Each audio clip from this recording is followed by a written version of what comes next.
which is one of the most badass things you could possibly So do. Or I can make myself personal on everyone. Maybe I wasn't there. there's interesting things. All the Doge memes.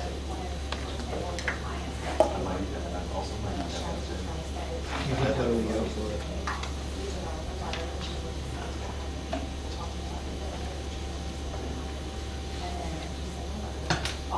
Oh, it's big. Just one more question. For a while, I attended that. When you have really sharing ideas and work, you know,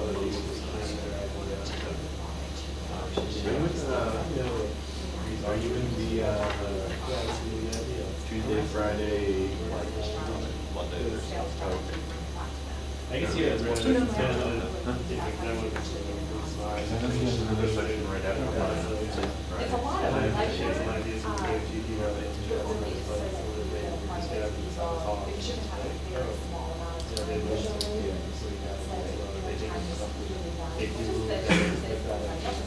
That's not a bigger problem as you might think. It's really not. A bigger problem is you have an idea and you ask for some folks, your friends to help in developing the And idea. there's a lot of different. Let's look at that. Formally, So how chemistry end up going? kind of working Here, my together. email from last week.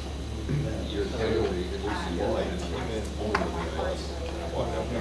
No idea how. I guess I And did well on launch, if you're successful. Yeah, I calculated that I needed like a 94, I think, to get an 80, so That is a bigger not issue. really surprised that that didn't happen. There's what is called a concept called work for hire. And you're actually having people that are working Oh on my, ideas. Stanford, yeah. Signing them up for their agreement. Wait, Stanford? Wait, Yeah, That's crazy. 40 seconds left in the Whatever you second. want to make. what's the score? 56, 51. What? Okay, I'm glad that everyone else's bracket also got screwed up by Stanford. I had New Mexico and Stanford had to. I had Stanford winning. Title ownership. And of course Syracuse had to win this. Yeah, Break up my own day. Products. everyone's I did not bracket- do too well yesterday. Everyone's bracket's screwed at this point. I mean, I lost one of them. So it's not terribly screwed, but I mean, my Sweet 16 picks aren't doing so well. I mean, I had two of my final four cards, and then Michigan and Arizona. I can't really see. Wait, Michigan already won 2 Hiring basis. Had one. There's no ways to. I can see Arizona winning. So that's, so, That's okay, I think Stanford should go on. Just telling people your idea. 4 seconds left. That doesn't happen at all. And they're up by 7.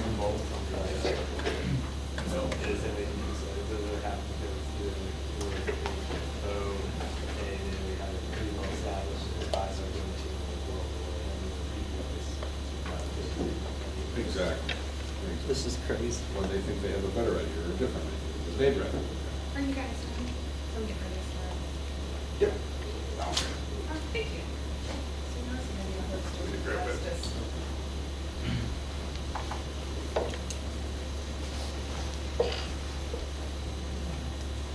Aaron, can I have you log me back in, please? I left my computer at home, so I had to borrow his.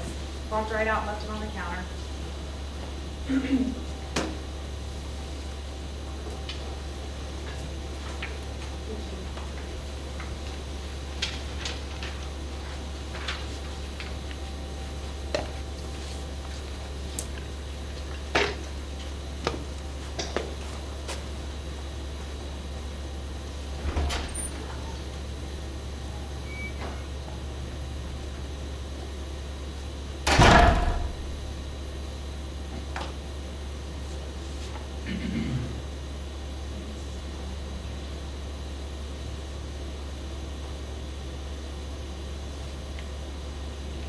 That's his, yeah. I know, I was trying to minimize it, there it goes.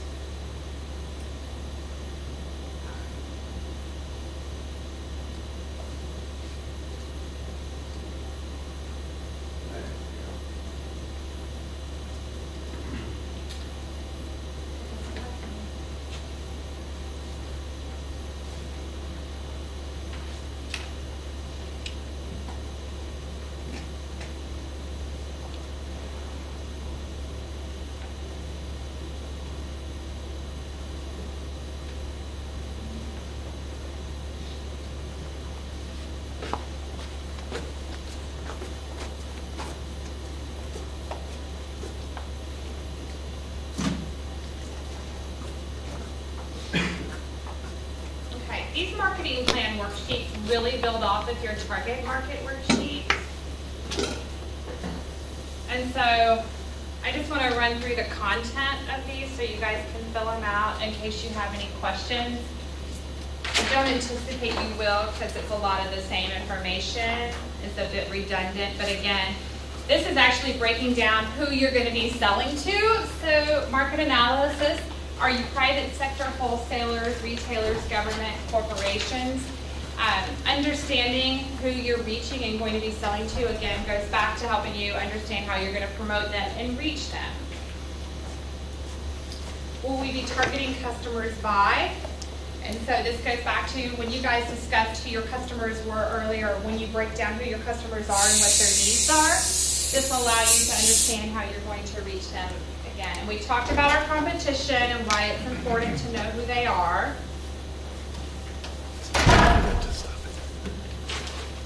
And you may find that you have 3 competitors, you may find you have 1, you may find that you have 10.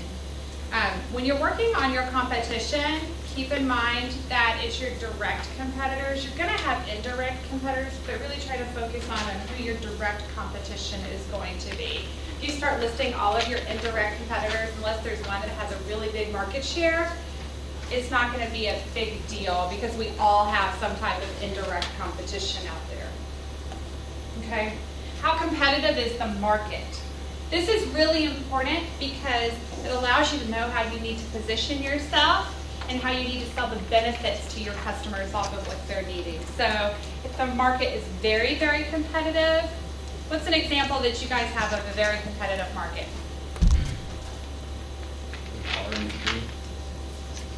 The car industry. Car industry is super competitive. And it also breaks down into different segments because you've got high-end luxury cars and then you have more affordable economy cars.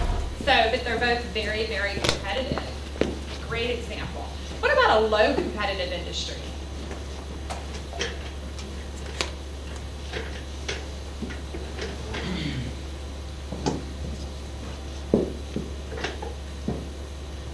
I'm thinking like some of the different little restaurants that are here. There is competition, but it's not a highly competitive. They're not poachers jumping in on other people's customers. So like, I think of like, there's a couple of different cupcake shops here in town. So they're competitive, but they're not highly competitive because they all have, they serve different regions of Terre Haute or areas of Terre Haute, okay?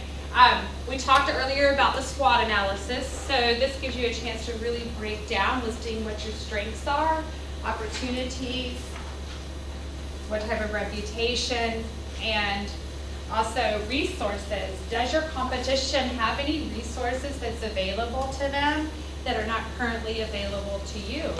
If you're entering in a marketplace that's got a pretty significant barrier to entry, then that's a resource that they have. It takes more investment for you to bring your product or service or idea to market because you don't have maybe as much resources, financial, or even just the branding and recognition that comes along with their brand. So those are resources that they have. Weaknesses, and then your product service analysis. And we had talked about earlier describing in an elevator speech what your product or service is. There we go. And so here's a great chance for you to start working on that elevator speech. Again, you know, that 10 to 30 second window where you get to share what benefits you're going to be bringing to the table and how that helps them. This is a great chance for you to really focus in on describing what that is and being very precise. You can rewrite it as many times as you need to.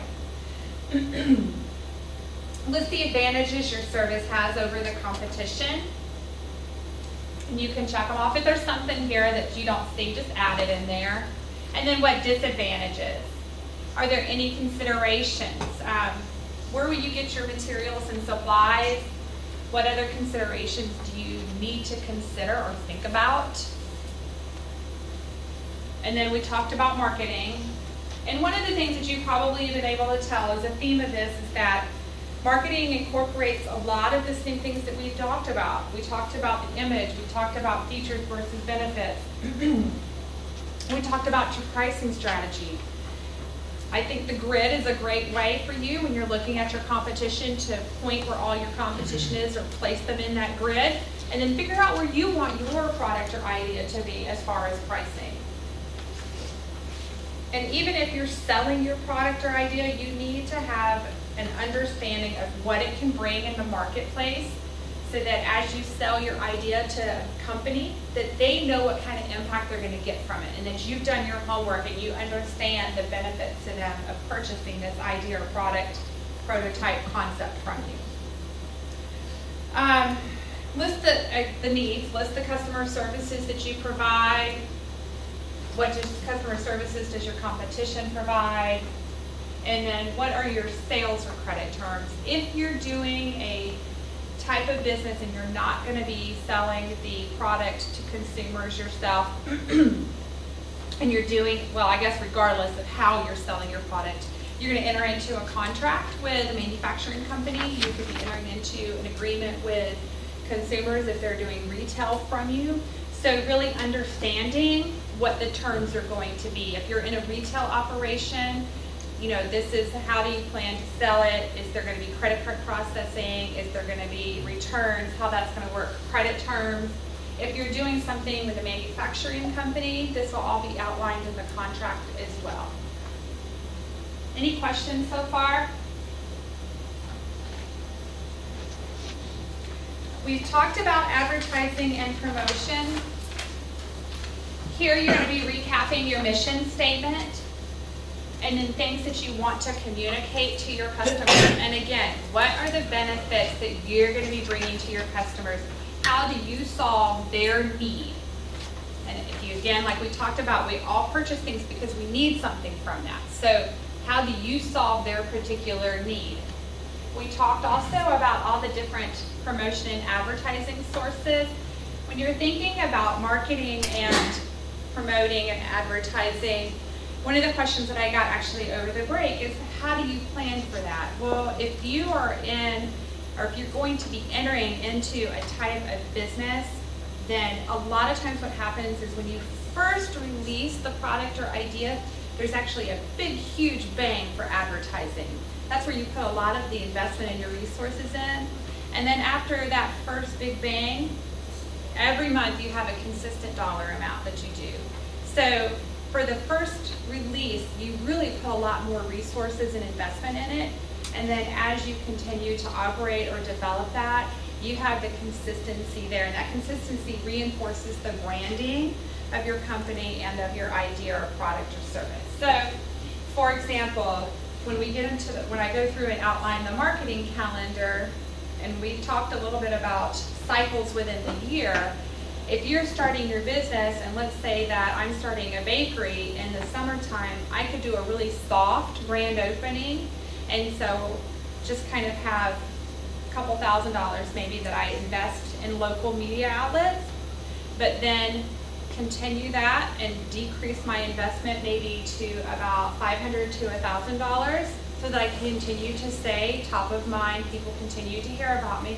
But then when December hits and January hits, I really start to ramp up my dollars again, because that's peak wedding season. That's when people start to plan all their weddings and stuff.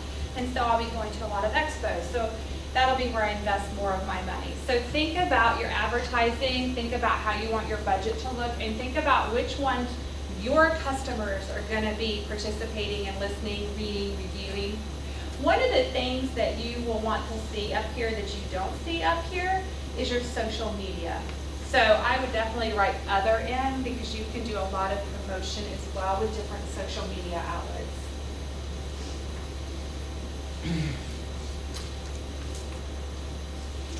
This talks about really listing the reasons why you selected those outlets. And this is to make sure that you are selecting the outlets that align with your products. So in the target market worksheet earlier today, we had talked about the demographics being anywhere between 12-year-olds all the way to 29-year-olds. And if we listed them in the newspaper, we'd get a big goose egg. Why? People that read the newspaper are typically 55 years and older. You're not going to find 12-year-olds reading the Sunday paper, okay? So So understanding why you picked those different outlets is really important, just so that you can make sure, it's a reinforcement, making sure that you align your marketing and media promotion strategies with who your customers are.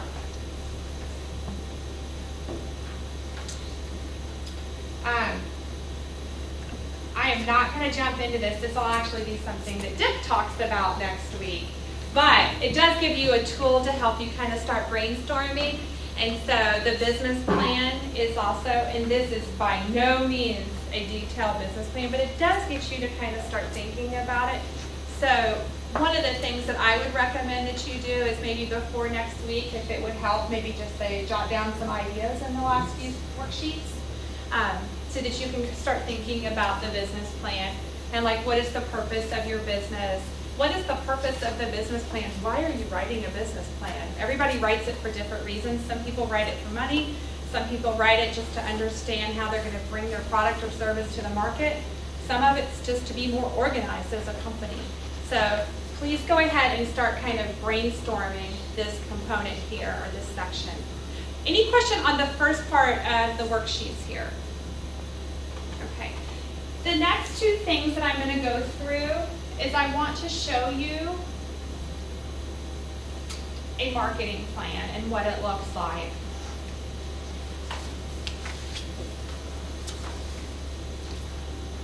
The last page of your PowerPoint, this website is listed there, and this is just a sample marketing plan. And so what it does is it does provide you an executive summary, and it also breaks down the sales by year. I would definitely not list year 1, 2, and 3. I would do like 2014, 2015, 2016.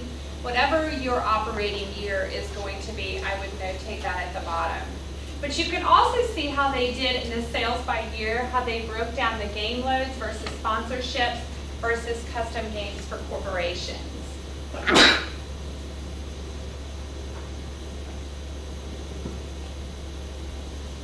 We talked a little bit about the importance of a vision. So it outlines here what the vision of the company is going to be. And objectives. Remember the goals that we had talked about, that you want to have some goals that are associated with your marketing plan. How much revenue do you want to have? What kind of market share? Here they've got generate $400,000 in sales by the end of the first operating year. Increase sales by 100% by the second year. And then land 4 custom game consulting game development projects within 12 months. You want to make sure your goals are attainable, which is really important. So depending on your industry, it may not be realistic for you to double 100%. But it could be. I've got a client that grew 430% in 2 years. Almost unmanageable growth. So we're working on a business plan so that they can manage their business better, and he can understand, does he want his business to continue to be small? Or is he going to take the next step and make it a mid-sized business and employ, 100 and some people? So he's really trying to figure that out himself. But understand if your goals are even attainable, make sure they're reachable and realistic. Do you know what SMART is for goals? Specific, measurable, attainable, realistic, and timely. So make sure all your goals are SMART. All right, target market. The information that you guys have worked on thus far, you really start to develop into a narrative portion. So you really just start summarizing everything that you've jotted down, and you start pulling it together. Who is your ideal customer? What do they look like? If you could take a picture of your ideal customer, what would that person look like? Gender, age bracket, it could be ethnicity. Sometimes it could be religion, it could be income, it could be job, it could be education. Who are they? And how do you plan to reach them? Okay, mobile game size market. So one of the things that they have done here is really went through and started putting some dollar amounts with it. So this person went through and really chipped away at who their customer is and their target market and how much those individuals spend in a calendar year on mobile games. Segmentation. Earlier, we broke down the example of the demographic into 3 different segments. Remember the 12 to 15, 16 to 22, 23 to 29. So understand your market definition and your segmentation and describing those. So all of the worksheets that you've done so far, you're now writing it in a narrative form and really starting to put a format with it. This is a great example of the format to follow, and it'll actually easily modify into the business plan.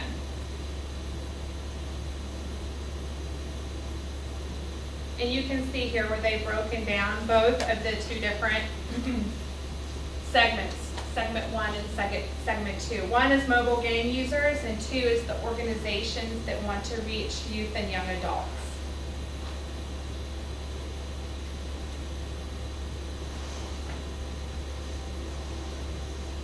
It continues on talking about the segment strategy, the target market. Here, earlier in the worksheets, you guys had the needs, right? So you had all the needs that you wrote down. What are your consumers' needs? How do you plan to fulfill those? You're going to recap that information right here.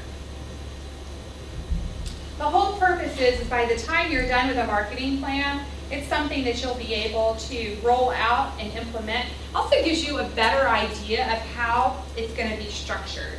What are your expectations? How are you going to fulfill those? Are there contacts or resources that you need that you don't currently have? All of this will be done through the marketing plan and the business plan. Distribution channels, competitive forces, and communications. So distribution channels, remember I said you want that kind of that timeline. How did you get it from the product and development phase all the way through to your end user? What does that process look like? You're going to capture that here, or if you have some type of illustration, you could easily place that there as well with a brief explanation of that. Competitive forces, you know, how many other people are out there doing this, or companies are doing what you're currently doing a brief overview of that. And then communications, you know, social media is big, word of mouth is big.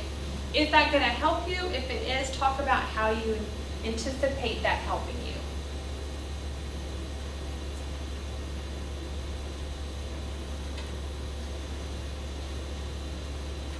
Okay. Keys to success.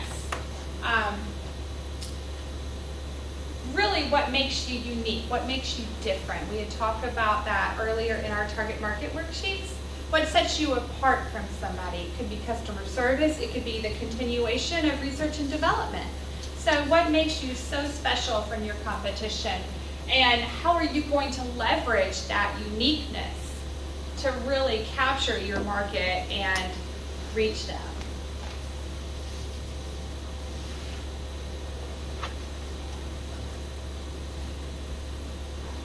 One of the things that you're noticing in this as well is that the first part talked about the gamers just a couple of seconds ago, and now you're talking about the second segment of the market, which is the organizations.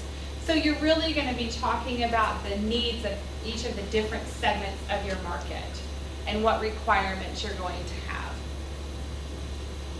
Feel free to jump in if you need to. Again, distribution channels and your competitive forces. You know, when we start talking about segmentation, as you break down the segments of your market into the 1, 2, 3, 4, how many ever different segments you have, and you really focus in on the criteria for each one of those segments, you may have competition for some segments that you don't have for other segments. So you may not find that you've got the same competition for each of the different segments that you have. So keep that in mind as well. The marketing plan strategy, again, this kind of goes back to, you know, they have the example here, gamers like to share notes with other gamers. You know, what is the purpose of why you're doing this? What do you hope to accomplish? And then emphasize creativity, service, and the speed to the market. How quick can people get your product or service? Are there going to be constant improvements? What's that process going to look like? Okay. I'm jumping ahead a little bit. So here you've got the expense budget by month. And here you have your calendar. Does everybody have one of these? Okay.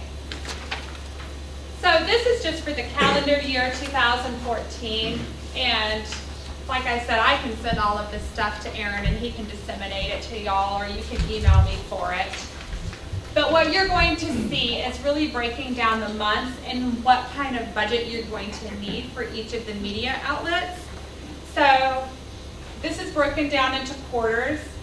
And what we did here in your worksheet or in your spreadsheet here is looking at, are there particular events going on that are going to impact you? If there's an event going on and it has a direct impact, so for example, if you're in a retail place, retail is really big in fourth quarter, so a major event there is going to be Christmas, okay? So you're going to notate what that event is. Here, you've got New Year's Eve. Maybe you've got an industry conference that's taking place in January that you want to participate in. So you would notate what that conference is. And then you've got holidays that are listed too. Does MLK Day have any impact on your business? It may or may not, but it's a great way to do a promotion sometimes. All right, so going down, are you doing blogs? Blogs are really big right now. It can help build credibility for your business, and it helps by doing that through your knowledge and understanding of the industry and your product too. So a lot of times people will use blogs and link those to their websites or through their social media outlets. Emails could be like your newsletters that you're using. So a lot of times companies will do Constant Contact is a really affordable way to do a newsletter.